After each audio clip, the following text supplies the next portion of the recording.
you courtesy of the red, white, and blue. It's time for Veterans Issues, the show that brings you information about veterans, military, and their family. Now here's your host, Ken Rollins. Welcome to Veterans Issues. Ken Rollins here. Today's show is brought to you by Good Stuff. You'll see it in the breaks. Today's guest is Chuck Plitt. He's the Lieutenant Chuck Plitt, the head of Plitt's Peeps. Boy, that's hard to say. He's with the Weaver Police Department. All you Plitt's Peeps stand around out there. We'll be right back. We're going to talk about some fun stuff. Stay there. Be right back. Welcome back to Veterans Issues. Ken Rollins, and we're talking today with my guest is Lieutenant Chuck Plitt. He's with the Weaver Police Department. And we have a thing on Facebook called Plitt's Peeps, and that's the man. Welcome to the show, Chuck. Hi. Or welcome back. Thank you, Ken. It's Been good to be here before. Back. Keep on. We'll call it the Chuck and Ken Show. Sounds good to me.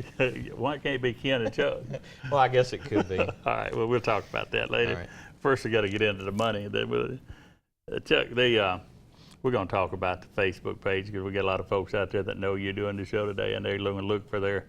I wish I had the list of some of the people that you give shout outs to from the different states and different places that's on there, but we'll get into that. First of all, you're a veteran, right? Yes. United States Air Force. Correct. How long were you in there? I was in for 6 years. I did 3 active duty and 3 reserve. Okay. You go to any exotic places? No, believe it or not, I stayed in the continental United States. They wasn't exotic. I mean, there's exotic places. Well, I guess you could say McDill California is a little Airport. bit exotic. I was stationed at Travis Air Force Base in Travis, California, and then Maxwell Air Force Base here in Alabama. Well, one of those is exotic, the California thing. I hope you took a bath after you got out of there. Oh yeah, certainly. Yeah, I did. I got kid folks live in California. I say, y'all got to take a shower before you come to Alabama. You can't bring down that with you.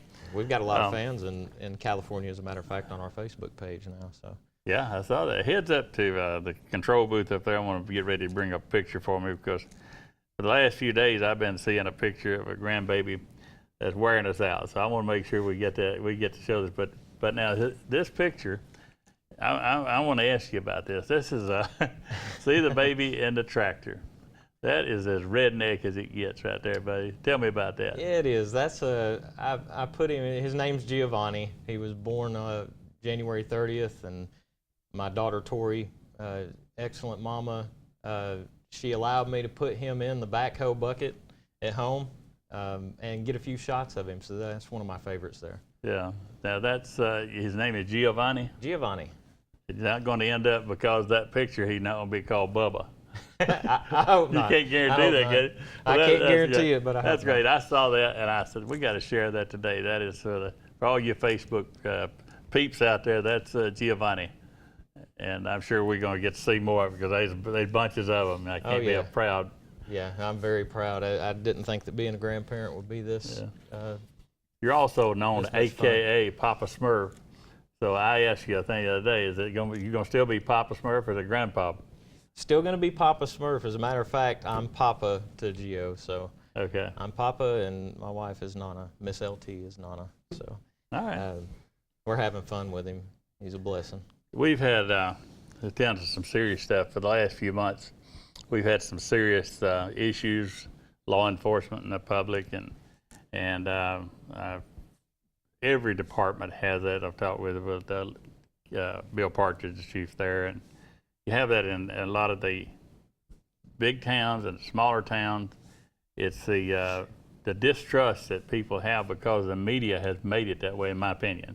Right. The distrust in law enforcement, and I know that's got to take y'all are taking a hit you didn't deserve. Yeah, we are. You know, I mean, it comes with the territory. Things die down a little bit after it's been heated up for a while, and I think we're on our way in that direction, I hope. But the last few months has been a little bit rough. Because, primarily, like you said, you know, some of it is the media. A big part of it is the media. But, you know, a lot of times people have a misconception. One bad thing happens in the United States with law enforcement, it taints the rest of our badges, whether the officer's right, wrong, or indifferent. You know, it all depends on how it's reported. So, you know, we did take a hit and still are taking a few hits, but you know, we will bounce back. All law enforcement officers aren't bad. As a matter of fact, the majority are good. And if that wasn't the case, I wouldn't be in this line of work.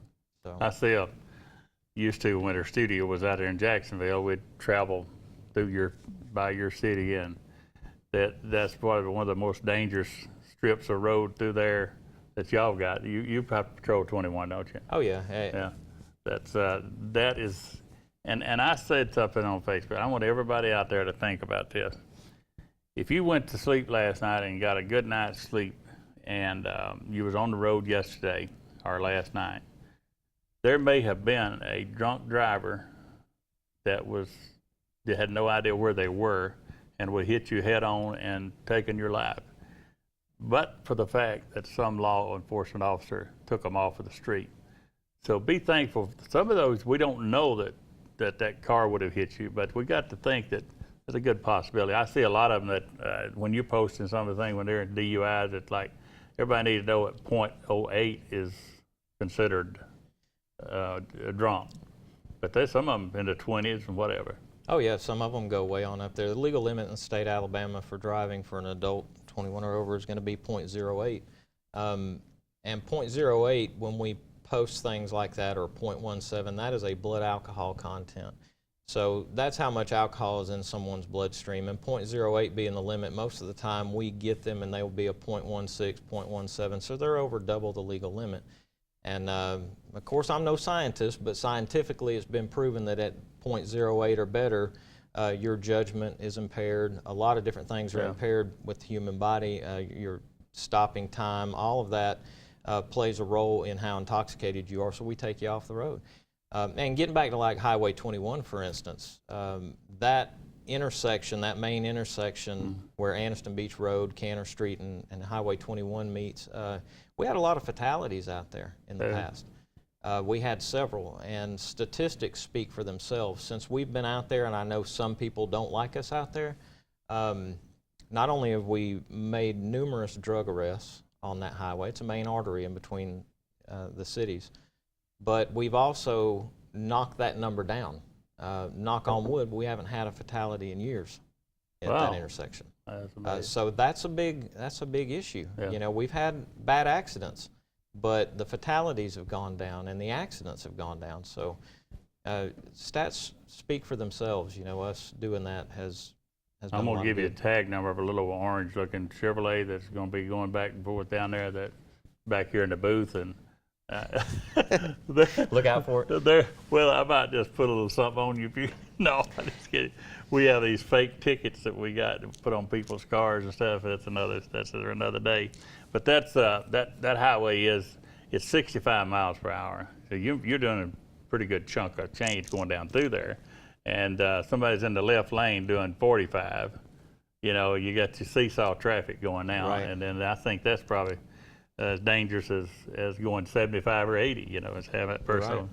Right. I'm putting you on the spot here, but in the city of Weaver, which is we call a small town, what are some of the most common arrests you have out there? Some of the most common involve drugs. If you follow us on Facebook, you see that we make usually every day we're making some type of an arrest, at least every other day, on possession of drug paraphernalia, possession of marijuana or other drugs. You know, drugs has always been a big issue, but drug arrests, domestic violence, those type things are pretty prevalent. We got to go to break here. Stay right there, and we're going to come back. I want to talk more about the drug thing because that's real important. Be right back. Stick to pen. Welcome back to Veterans Issues. I'm talking with Lieutenant Chuck Plitt. And Lieutenant Plitt, when we went to break, we were talking about, I just want to finish up that part about the drugs being associated with a lot of the arrests. I would say, you said domestic, I'd say that those two would be combined. And I'm saying drug, I'm counting alcohol in there too. So. Right, yeah, if you include alcohol, you're right. It is, drugs play a huge role in a lot of the crimes that we deal with, not just us, every jurisdiction, drugs and alcohol. I believe it wasn't long ago that the district attorney's office was trying to get an extra tax on alcohol to pay for certain things for victims of domestic violence, and I think that'd be great.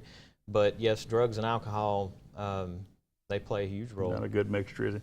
I notice a lot, I guess some friends that are in the sheriff's department, some in the Anniston Police, and you sit right between Jacksonville and Anniston, and a lot of them are veterans, and it seems like that the one thing I always noticed about when you was in the military, you worked probably 3 shifts.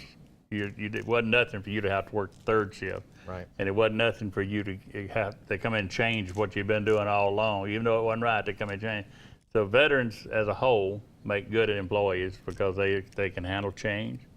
They used to lead, they have been led, and they can work numerous hours, and they definitely accept change because it just about the time it gets to working real good, somebody's going to change it. Oh yeah, they certainly do, and we've got several veterans that work for our agency, and they make awesome employees.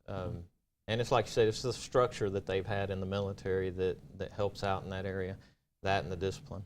Yeah, that's a good thing. It's like people worked out the incinerator make the best safety employees everywhere because they learned, they bred into them, you know. Yep. That the social media and is a good and a bad thing, and I've talked with Chief Partridge about that when they had the incident with Jackie Stovall was shot here right across the street. There was misinformation going out, but eventually the social media let them know where that guy was, where the bad guy was. So it started off in a bad thing, misreporting. So in your take on social media? I think that overall it's a fantastic tool. It can be used against you and it can be used for bad, but what I've seen over the years is that the good outweighs the bad with the social media. Our community, for instance, on the Weaver PD Facebook page, it's a great communication tool. A lot of our citizens and some outside of our jurisdiction will actually message us throughout the night, you know, all hours, and ask questions. We try and get back with them as quick as we can, but the immediate feedback, not only with the community to us, but us back to the community is priceless. I mean, it helps us solve crimes. The good outweighs the bad by far, in my opinion. I think that you hear Coach Saban and Miles on, all I'm talking about the 12th man, meaning the people in the stands. It helps the football team. When you have the 12th man in the Weaver district with the people with the eyes and ears that are willing to call you and say, I see something across the street or down the street that I think you should look into. Right. 1702, whatever street. That is like having another officer out there looking. Oh yeah, yeah, it certainly is. And our citizens especially they're on the ball with that type of stuff. I mean, they don't miss a lick.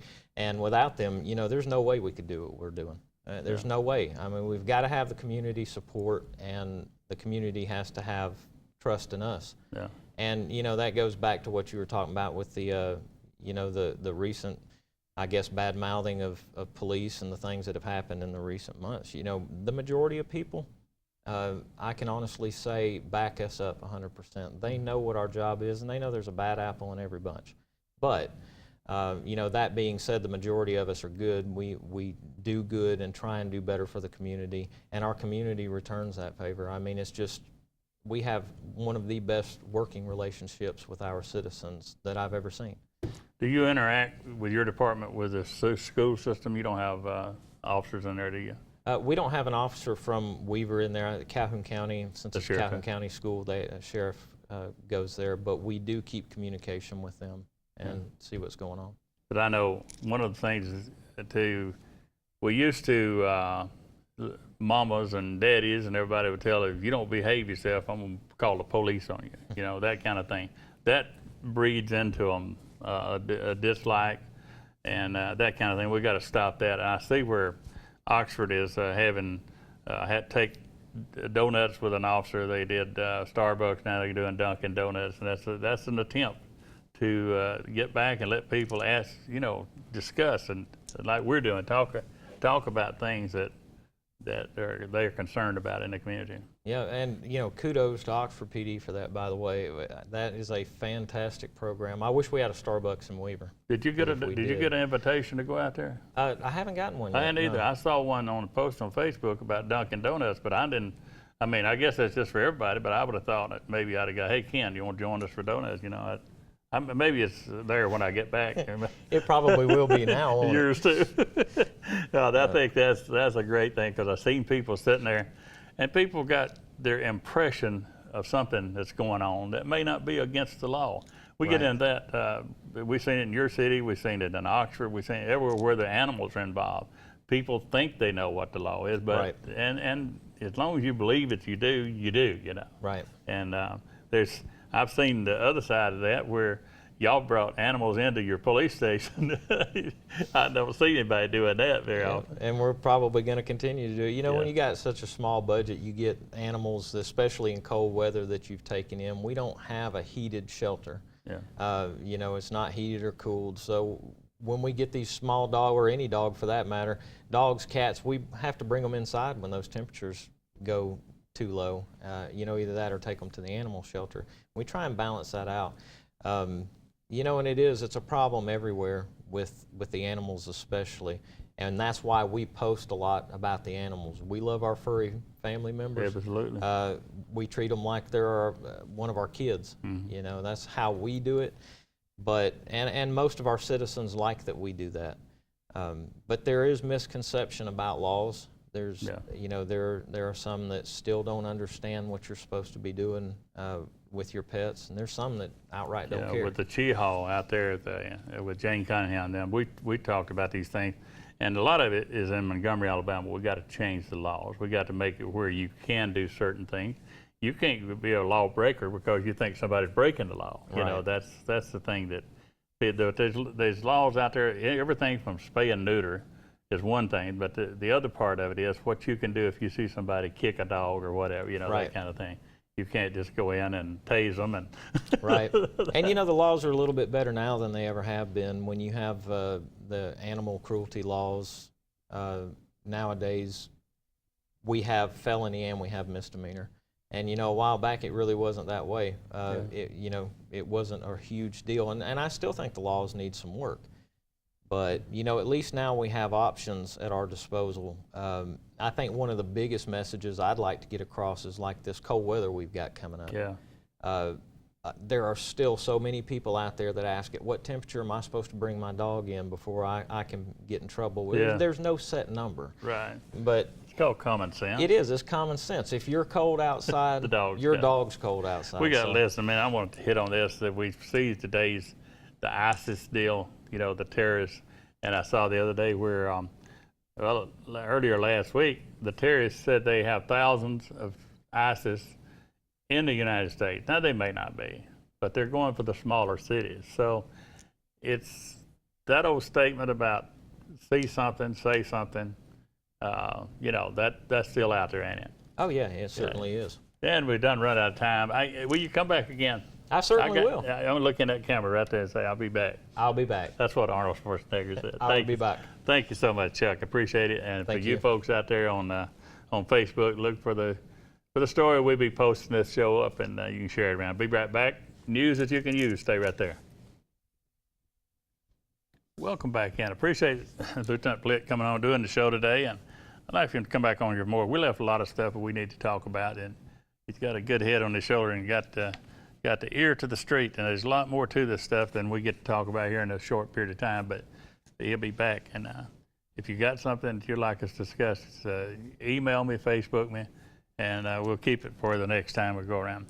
Anybody out there that knows a veteran that has a power chair, a wheelchair with power, and that's all they've got, and they like to fish and hunt, and if you've seen those track chairs that look like bulldozer tracks on them, if you know someone that can benefit from one of those that would like to fish and hunt, contact me with my contact information right here, and then you can, I'll put you in touch with the people that do that. This is they call track chairs, TRAC chairs, and you can go and Google them and look at see what all they can do. If you want to ride them down the beach in it, if you want to go in the woods and hunt, it's got gun racks on there. It's got fishing rods where you fishing things where you can fish with it, and give that person back some freedom and life. And next week I'm gonna have you a story about that because I'm getting mine. I got a power chair. A lot of you don't know that, but I have a power chair, and I will be getting mine next week, and I'll share that with you, show you you may see me going up through your backyard or over the hills and down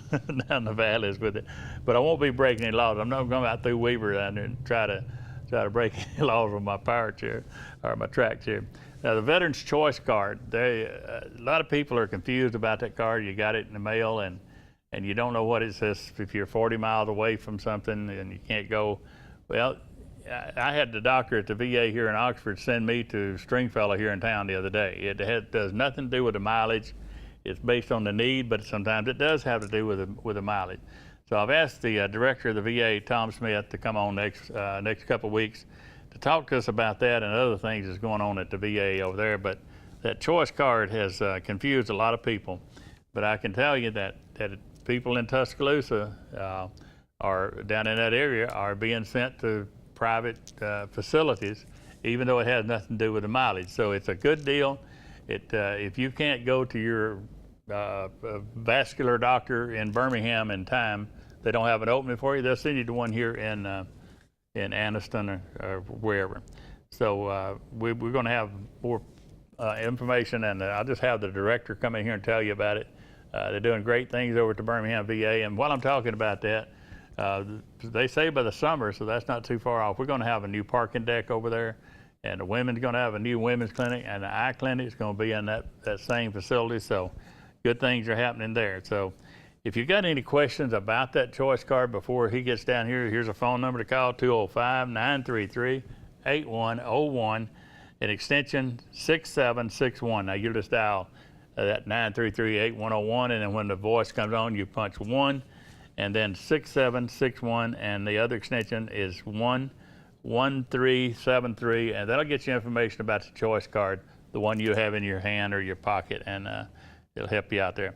Remember, my number is 239-9234. A lot of you still calling the old number, but I appreciate if you'd use the 256-239-9234. You can always find me at that one. Facebook is a good place to find me. And email, my email is on here somewhere on the information. So lots of ways to get in touch with me. A lot of people are calling me about various things.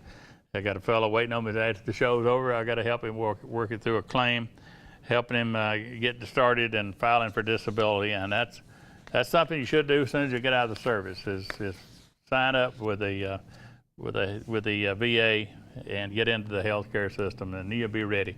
This week, the salute goes out to all the VA clinics. We got several of them in our viewing area, so I'm not just going to say Oxford. Oxford does a great job, but they got them. It's a lot of places up in South Side and other places like that. So this week, for the VA clinics, appreciate all of you for what you're doing. We'll see you next week here on Veterans Issues. Salute.